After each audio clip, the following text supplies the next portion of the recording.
அது ஆம்பளை பொண்ணு தானே, அதுக்கிட்ட வந்து வாங்குற. ஏன் ஏன்டா நடிக்கிறேன்னு கேட்கு தானே. மூஞ்சி பேரில் எப்படிங்க?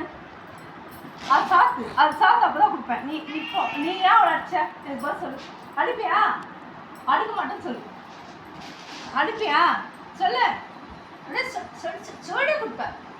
திமிர் ரொம்ப ஜலிக்கிட்டு என்ன அடிப்ப? எவ்வளோ திமிர் என்ன அடிக்கிற? எவ்வளோ திமிர் பார்த்து எதுக்கு?